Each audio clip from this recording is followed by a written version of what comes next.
Dear friends, the Irish province of the Institute of Christ the King Sovereign Priest presents Lenten Thoughts, live not by bread alone, but by every word from daily Mass. Why not help us to restore the Church of the Immaculate Heart of Mary as almsgiving this Lent?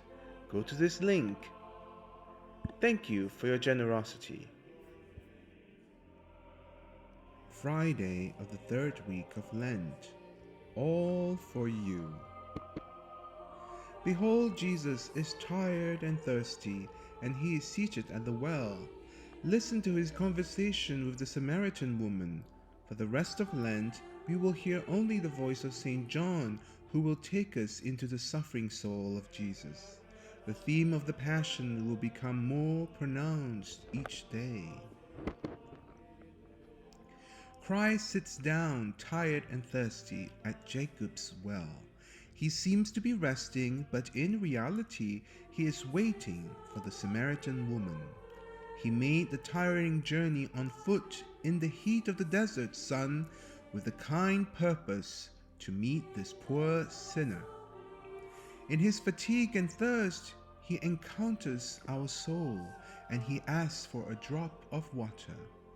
Is your heart moved? Jesus underwent all this painful journey and suffering for all of us, even those whom he knew would insult him and reject him, and would even put him to death. Is your heart moved? How do you go about your life knowing that God loves you this much? Does it make a difference in your thoughts, in your words and actions? Or are you indifferent to this tremendous lover? Jesus suffered all this for you. Yes, you who are currently reading this. You were in his mind and in his heart all the while, clearly and distinctly, and he did all this for each one of us, just as much as if each one of us existed alone in this world. All this for my sake. Is your heart moved? Yes, he is the faithful friend who never spared himself for my sake, who loves me with an eternal love, who emptied himself, taking the form of a servant for me. O Jesus, I have no friend like thee. Greater love has no one than this, than to lay down one's life for his friends. Consider the kindness of our Lord. He knew that the woman was a Samaritan, and as such, that she would not speak to him, a Jew. And therefore he, breaking through the prejudice of his nation, spoke to her first. He also knew that she was living in sin. In his desire for her conversion, he did not disdain to converse with her. His gentleness won her to God. She confessed her sin and believed in him and induced others to believe also. See the good effects of gentleness and kindness for the poor sinners. Those who sincerely desire to convert others to the truth or to virtue will imitate our dear Lord and will remember that every unkind or bitter word is but putting another obstacle in the way of their coming to God.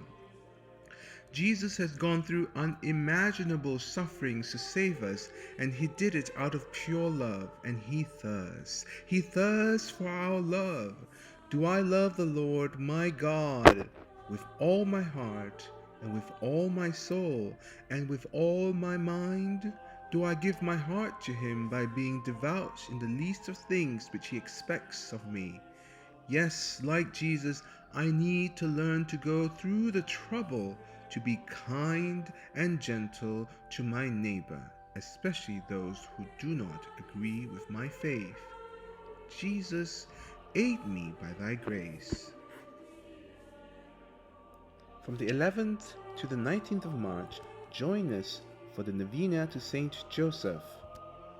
O Saint Joseph, whose protection is so great, so strong, so prompt before the throne of God, I place in you all my interests and desires. Did you enjoy today's Lenten thought? Why not help us make this former Presbyterian church worthy of the Catholic liturgy, our beloved Church of the Immaculate Heart of Mary in Belfast? To donate, go to this link. May God bless you for your generosity. And may the Immaculate Heart of Mary triumph in Ireland.